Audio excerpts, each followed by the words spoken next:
Hello friends, how is everything going on at the cultural front, battlefront, the cultural front is? So we have been discussing, together we were learning the two paradigms essay, that famous essay by Stuart Hall, and we have come halfway through yesterday. That is, we came almost at the end of culturalism. Today we will begin structuralism. This is lecture number 7. Lecture 7. Structuralism.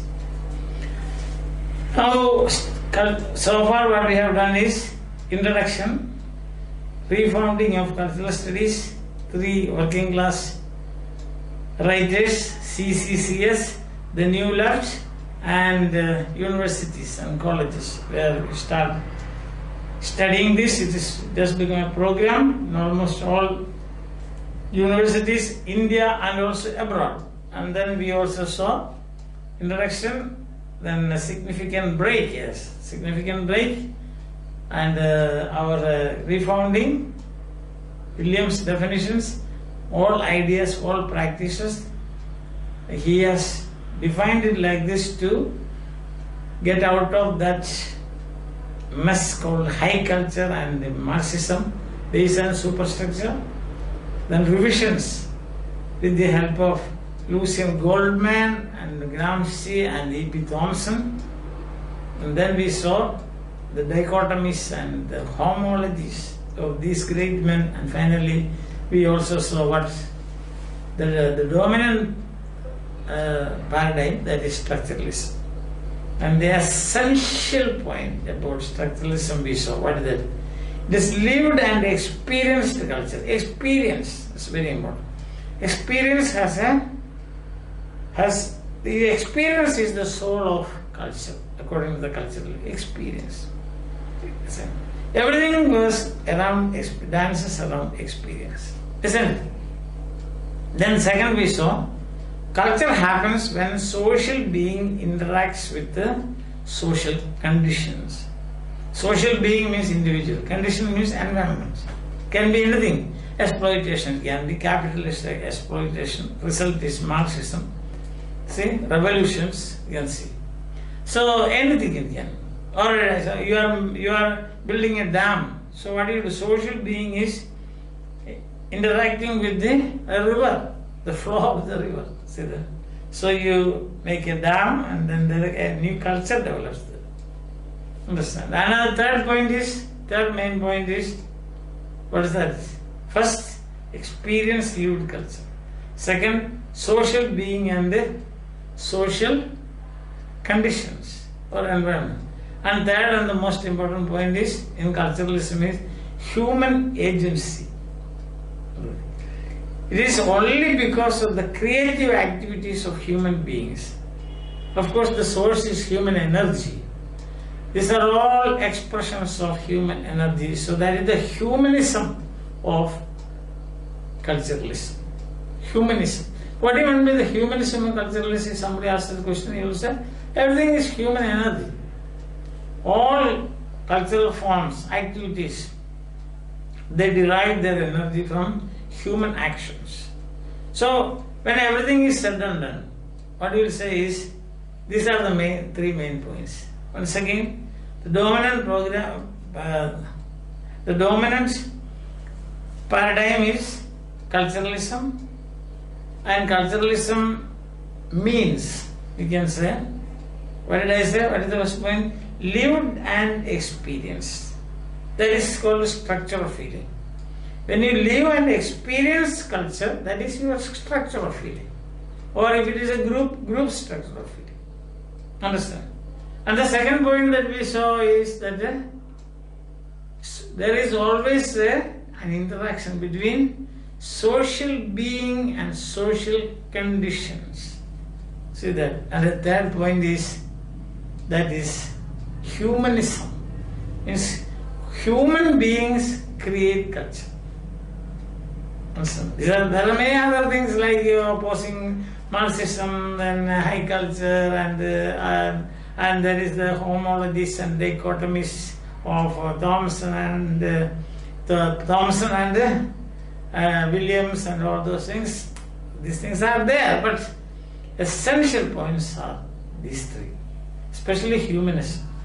Now, when you come to structuralism, you find two towering personalities there. One is Claude Lévi-Strauss, and the other is Louis Althusser, the French Marxist thinker. And Claude Lévi-Strauss, as you know, is a structuralist, isn't it? The structural paradigm actually is the brainchild of Claude Lévi-Strauss. I think that is clear to you, at origin. Now, what do the structuralists say? They say three things and one conclusion. That's all. And what is the three things? First, they conceive culture in categories of thought and language. Thought and language. That is the thing. Culture is conceived in categories and classification. What is categories and classification? The way you see. See, for example, a festival is a category, marriage is another category, then birthday parties is another category. These are seaside resort activities is another category. So, then constructing wonders of the world is another category. See that? Helping people is another category. Charity, for example. Altruism. So these are all classifications and categories of culture. And the structuralists, they conceive it in thought and language. What does that mean? That is ideology, you can say. Partially you can say it is ideology. Ideology. Some people pronounce it as ideology. I prefer to pronounce it as ideology. Okay. Ideology, and then one aspect is ideology. So then, what the other one? I would say thought and language, imaginary relations. Imaginary relations. All ideologies are, or ideologies are imaginary relations. Now, what is this imaginary? I will give an example, then you know. Love your neighbor as yourself. That is an ideology.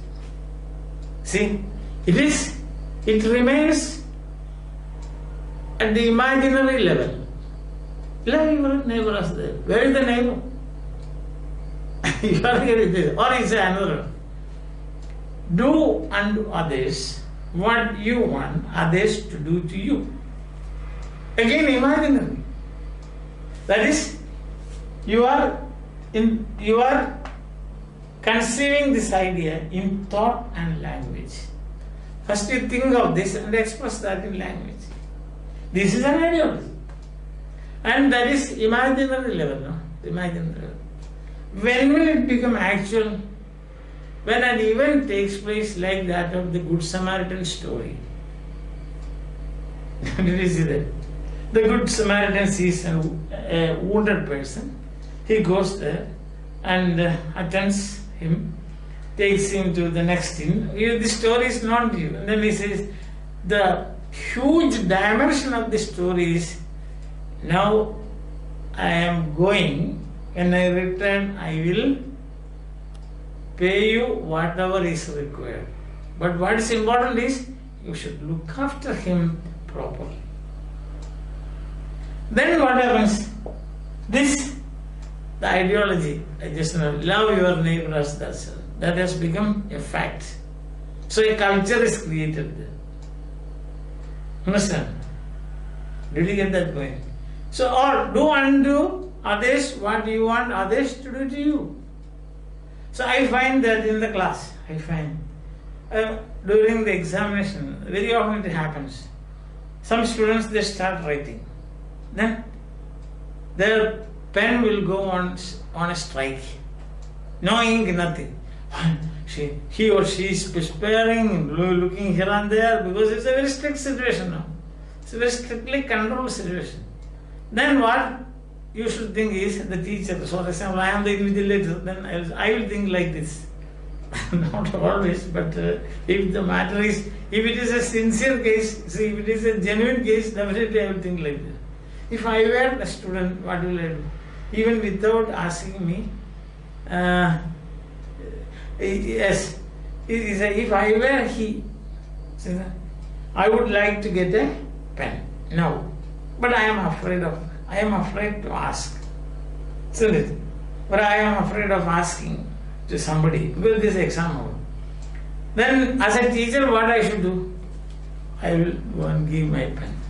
If I have this pen or that pen, whatever pens I have, I will give to him or her. Because this is what I expect the teacher to do if I undergo such a situation. Then this imaginary relationship becomes actual. Or then the thought, what is in the thought and language will become actual. So this is what they say. It has got other very important bearings later, I will tell you. Understand? This is the first thing. Second, I hope you understood what I told you, that ideology is imaginary relations. See that? Or you say, for example, some people are, they are preparing for a revolution. So they have an ideology. What is the ideology? After the revolution, there will be liberty, fraternity and equality. But at that moment, it is imaginary. When the actual revolution takes place, after that, things change. Then what will happen? That imaginary situation becomes actual. I hope you understand. Yes. Now the second point is, that is taken from social idea of meaning in language. How does language produce meaning? There is now intrinsic meaning in a word. If you say cat, you say cat, CAT. Can you find any cat or any what is called aspect of cat in CAT? But you understand this cat. Why? Because it is not rat. Because it is not bat. So that means meaning is produced in language by differences. Isn't it? I am myself because I am not you. That's all. That is a very simple thing. Understand? Or when you say light is light. Why? Because it is not darkness. Do you understand that? Yes. So in this way it says, so this is signification, meaning. So the structuralist said, every practice is a signifying act. Signification. Culture is signifying. Culture produces meaning. You study any form of culture, then it has a meaning. Say Deepavali. What is the meaning? There's a meaning. And why do you say Deepavali? Because it is not Christmas. Why do you say holy? This is holy because it is not Deepavali, it is not Christmas. So just like words. Understand? These cultural practices are signifying practices and they produce meaning just like words produce meaning in the language. One is one because it is not the other. Is that clear to you? Yes. Postgraduate students, even why, if I go on explaining this further, definitely it will bore you, I am sure about it. Isn't it? Yes. So now what is the third? The third is, and therefore, here is the point, therefore, what we must do is, we should not study relationship between practices, but we have to study the internal structure of each practice. That's what he says. Not relation. Not relation. How do you know? From where do you get this word relation? Culturalism. They have only relationships and experience and all those. But in structuralism, they say, no, why do you study about all this thing? Because each one is signifying practice. So, you have to study the internal structure of internal elements of a cultural form. Internal structure. Christmas, what is the internal structure of Christmas? Deepavali, what is the internal, how do they interact? Not between cultural forms, but elements within a cultural form. Because that is structure. Only when you know the elements within structure, you can see the difference. Only when you know the difference, you can see the signification. That is the reason. So this is what the structuralists say. So far, so good. So, now, in the example, let's take the example of Christmas. What are the elements there? There's a Christmas father. There is birth of a son of God. There is 3 kings coming from the east. Then you have got the stars, lights, huge commercial event, gift giving, visiting, entertainment, sumptuous dinner. These are all the elements of a Christmas celebration. Every day, normally we go in the morning for mass, but that particular day you midnight. See that? So study the relationship. And then you will see the signification or the meaning. That's what they say. Not between practices. But in culturalism, what is this? It is extremely, radically interactive. That's the word used. Radically interactive. Elements are interacting, within elements are interacting, cultural forms are interacting, then you leave that, you get the experience, thus culture develops. Here there is no system. Understand? Then 3 points here. First, they conceive culture in thought and language, ideologies, imaginary conditions. Already I told you, imaginary condition. Signifying practice means just like words, they have meanings, and the signification is by difference. Diwali is Diwali because it is not Christmas. Christmas is Christmas because it is not holy. Holy is holy because it is not Diwali. Onam is Onam because it is not a Christmas. That is the difference. And then you also see the relationship, no relationship between practices, but within. Take each one, unit, and then you.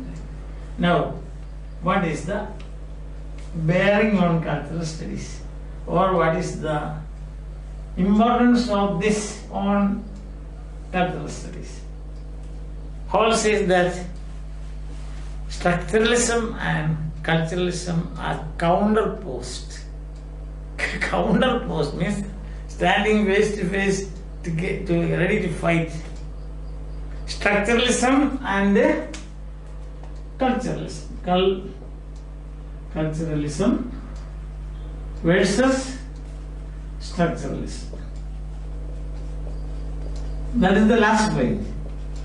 Many other things they are saying this and that, so and so things. But the main point is this. Here the word used is counterpost. Counterpost. Counterpost on what? The key concept, that is experience. Experience. That's the thing. So the culturalism, experience is everything. Lived culture, experienced culture, everything. But structuralism says it is nothing. It's nothing. What experience? There's no sense. Culturalism doesn't give any importance to experience. Understand that? Why? That's the point.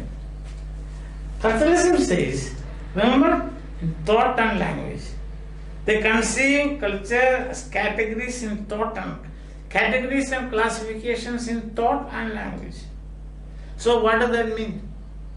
That means culture originates not because of interaction between social being and social conditions, but culture originates where at the deep structure of a person or a person's minds.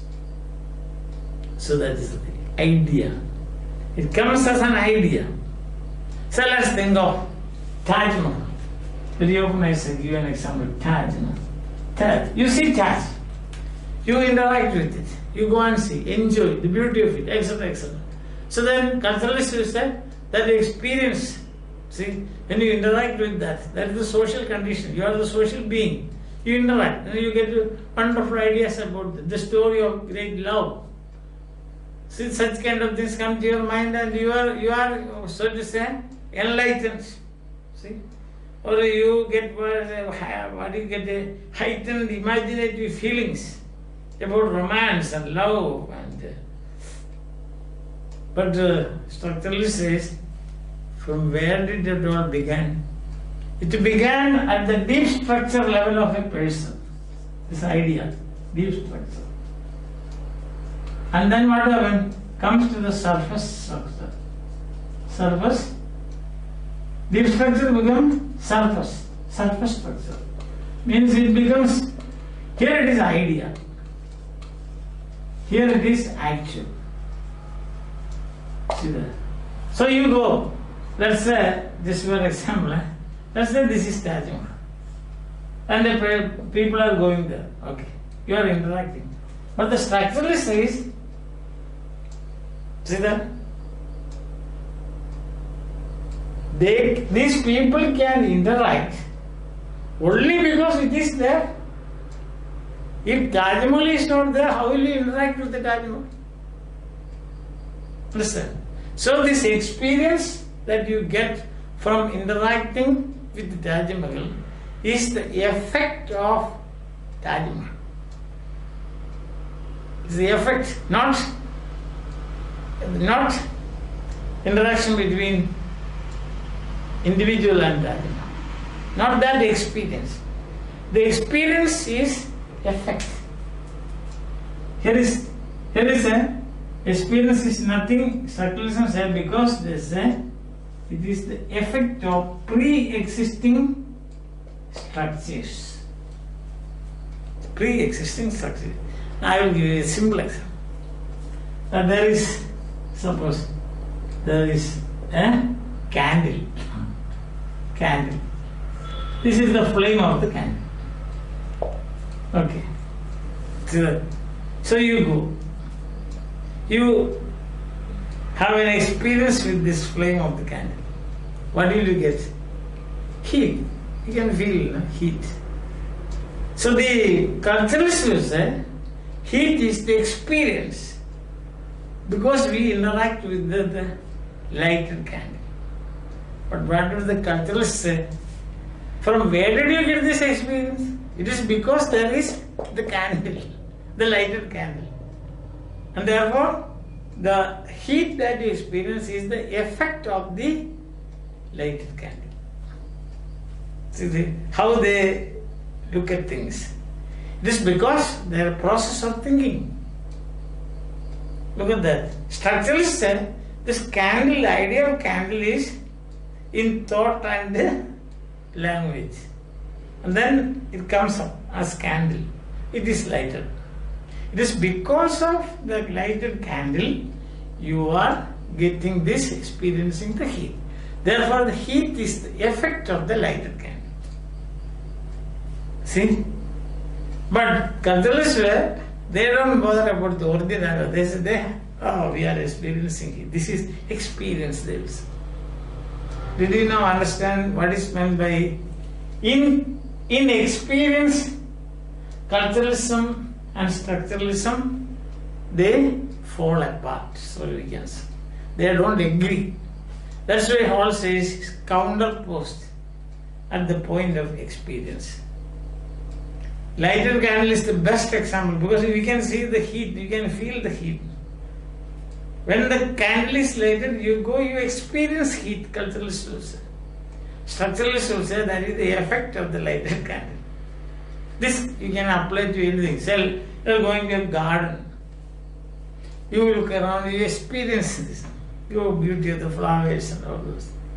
Culturalists will say, experience. Structuralists will say, see, you are getting this. Why? Because there is a garden. You did not make the garden. But who made the garden? The garden is in the mind of a person. And after some time, it was actualized. So, what you experience is the effect of that garden. Understand? Did you get that way? Yes. So, this is where very often this question is asked also. So, at what point is structuralism and culturalism stand counterpost? Getting ready to fight. Getting to fight, ready to fight. When it is at this point. One culturalist will say it is experience. Structuralist will say it is effect. Think of the candle, think of Taj Mahal, think of any cultural form you can see. So this is two different ways of conceiving, conceptualizing, so to say.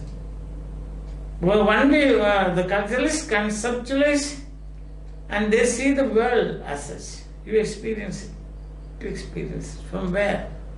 But they are saying, you conceive it in categories of thought and language, ideas. Then the ideas become actual. So you go, interact. When you interact, it is not human beings, your social conditions or your social being, no, nothing to do with that. You are interacting because it is there. See that? Understand that? So it's very simple. So this is structuralists. So who are the structuralists? Lord Levi-Strauss and Louis Althusser. What did they say? Their way of thinking is imaginary relations. Categories in thought and language. And then what will happen? Secondly, therefore, each one is a signifying practice. Signification takes place by difference, like language. Cat is cat because it is not a bat, it is not a rat. Orange is orange because it is not a banana. So that is structuralism. And then what we say?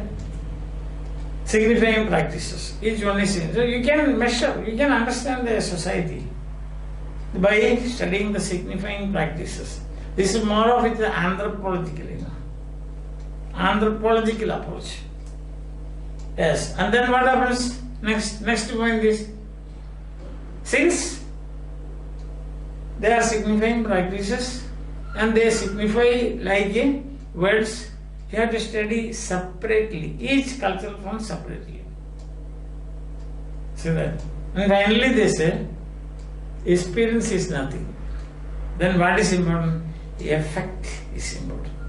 Again I will take the example of this candle, so that it becomes easy for you. I am drawing this because you should not forget this, that's why. Drawing. Candle is here. You experience the heat. Who? Cultural symbols. But candle is here. It is the effect of this candle. The heat is the effect of this candle. Not a human made or anything like that. But at the back of it you can see there is some human being might have made it. But then they say that it comes from the idea. That's the thing. So where does culturalism and where do, so to say, this counterposing take place? Counterposing takes place at experience, the point of experience.